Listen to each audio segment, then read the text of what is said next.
What's going on, my fellow Jedi and Padawans? Welcome back to another Jedi Gaming video. Thank you guys so much for coming back to the channel, and if you guys are new, welcome. Now, we all know that with the release of Lightfall came some changes to our Solar Subclass as well as the mod system for our armor. Now, with this build here and Dawn Chorus, the exotic helmet for our Solar Warlock, we're going to be able to scorch everything in our path as well as get that restoration utilizing some seasonal mods on our artifact as well. So we are going to get into this build. Super fun to use in that end game activity, and it does provide some nice max Scorch damage with this helmet and our Dawn Blade Super.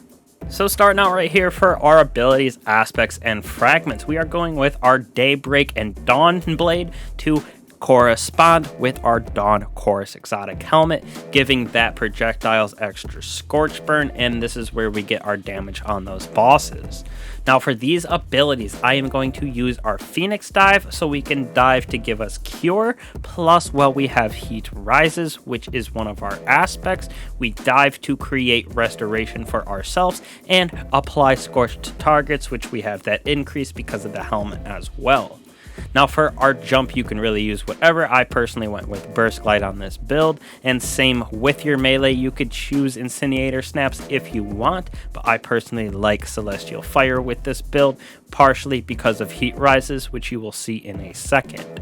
Now we are utilizing our artifact mods with that double Firebolt Grenade and the fire sprites that we create from them, so we are using those bad boys with this build as well. Now our first aspect that we have right here, Heat Rises, which gives us that restoration for Phoenix Dive. While this is active, we have to activate it by consuming our grenade, which also helps having those fire bolts because we're going to have two of them with that artifact mod. Now on top of that, we have Final Blows while airborne, increase this duration of Heat Rises, plus it gives us melee energy. So you see in the gameplay that we have so much of that melee energy coming back on those defeats while you're gliding. So it is so crazy for having Celestial Fire keep on spreading that Scorch, especially with this exotic helmet, which makes the Scorch even better. Now our second aspect right here that we're using is Touch of Flame, so those Firebolt Grenades have increased target search radius and maximum target count, so we can do damage to more enemies inside of a larger circle. Now when we move on to our fragments right here, I definitely wrestled with some of these for a second, testing out a couple, and this is what I ended up landing on. So first off, we have Ember of Char. Our Solar Ignitions spread Scorch to affected targets. This helps because we're getting a bunch of ignitions from that increase in the Dawn Chorus helmet that we have, so those ignitions help spread even more Scorch, just having us that perpetual loop of Scorch ignitions to spread more Scorch, which gives us more ignitions and so on. Next off right here, we have Solar Weapon or Ability. Final Blows extend the duration of restoration and radiant effects applied to you. So this is very important how we use this build. We're going to consume our grenade to get Heat Rises, do some damage on some enemies, use the Phoenix Dive to give us restoration, and then use our weapons and abilities to defeat that, and it'll give us that full 12 seconds of ×2 restoration. And if we keep on having those ability final blows and solar weapon final blows, it's gonna keep proccing, so it makes it very hard to defeat us in some of that end game activities, especially with 100 on our recovery and 57 on resilience. Very important for this build. Next off on our fragments, we have Ember of Searing. So defeating scorched enemies grants us melee energy so we can get Celestial Fire back even faster, and it creates fire sprites, so when we pick those up, they will create grenade energy for us, so a way to spam our abilities, creating those solar ignitions and scorching all of those enemies in our path. And last but not least, Ember of Solace. That radiant and restorations applied have increased duration, so this helps us stack that restoration all the way up to 12 seconds. And like I said, on each of those defeats with solar weapons or our abilities after it is proc, extends it, so it is very easy to keep that at 12 seconds even in some of that harder endgame activities.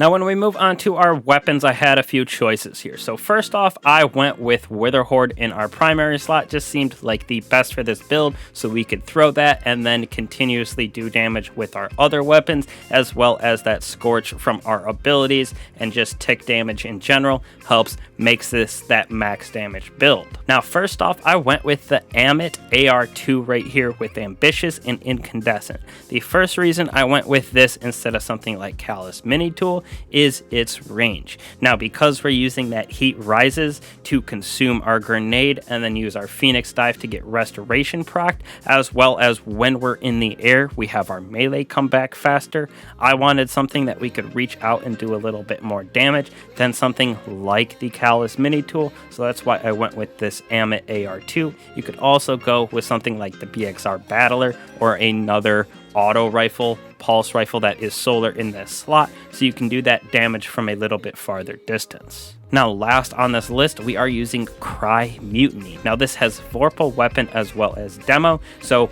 with this build, we can do damage on that enemies, throw our grenade to apply that Scorch, which is enhanced because of our exotic helmet, which will also reload this weapon, so we can do that increased damage with Vorpal, reload with a grenade, apply Scorch, nice little damage feedback loop. Like I said, calling this that max damage build for Solar Scorch and everything for bosses. Now, for our artifact mods that we will be using, Overload for that nice auto rifle that we have, as well as that grenades for authorized, so they only cost 1 energy instead of more.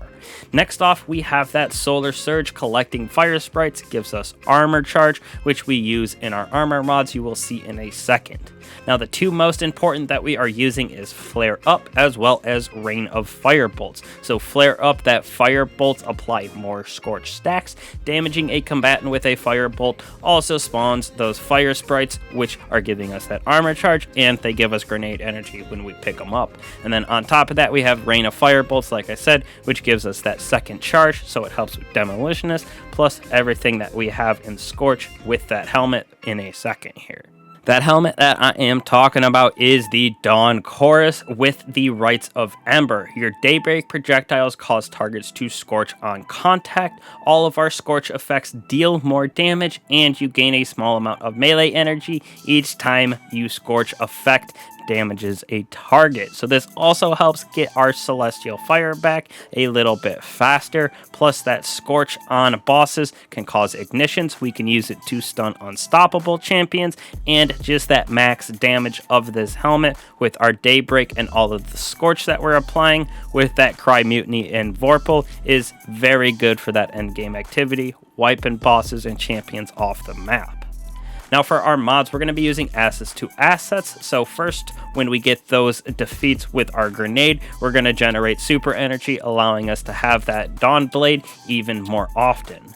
Next off, we're using Harmonic Siphon, so Solar Weapon Final Blows create Orbs of Power, which our Amit as well as our Cry Mutiny will be able to create Orbs of Power for us. And last, we have Heavy Ammo Finder, so we can continuously have that Cry Mutiny up, so we can deal with all of that endgame activity without running out of heavy. Now, when we move on to our arms right here, we're going to be using Dual Focusing Strike, so we get our Phoenix Dive back faster when we damage with the melee attack. Now, this is important, like I said, because when we have Heat Rises and we do damage in the air, we're getting our melee back faster, as well as when we do damage with Scorch targets. So this allows us to have our Phoenix Dive back very, very quickly compared to normally without having anything on and waiting the longer time compared to something like our Rift.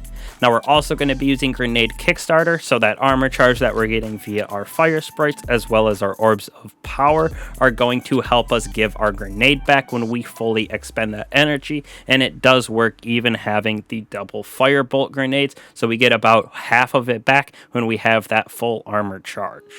Next on our list right here, we have that charged up with both of them, allowing us to hold more armor charge stacks, making it give us back that half energy, like I said, from Grenade Kickstarter, as well as Solar Reserves, so my Cry Mutiny can hold a lot of ammo for that max damage.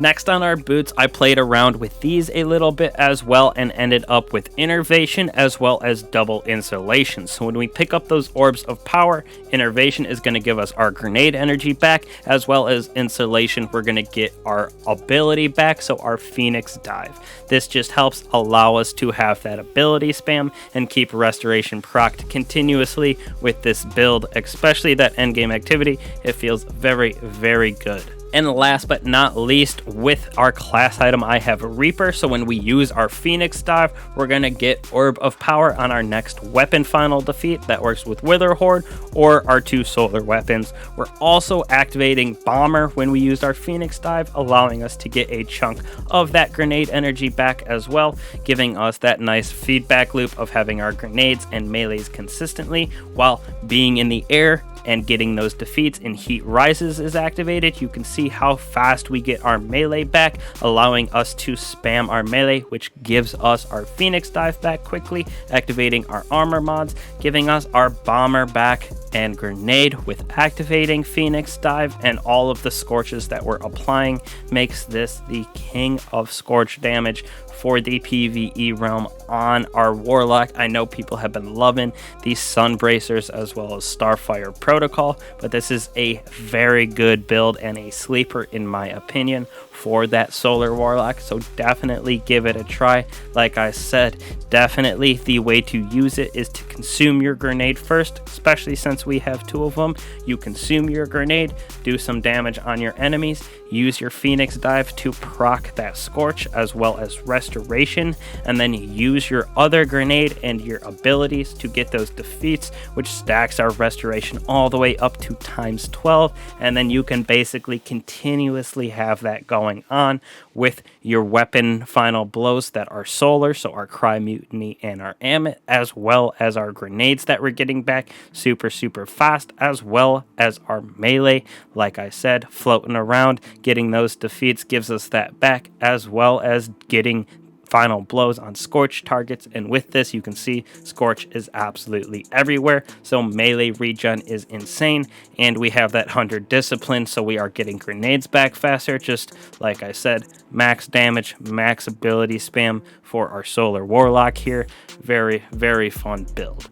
So thank you guys for that support as always. If y'all enjoy these builds, make sure to hit that like, subscribe button, and bell to keep coming back for more content like this, as well as some videos for weapon guides and those god rolls as well. So thank you again as always. I truly appreciate it. I'll catch y'all in the next one.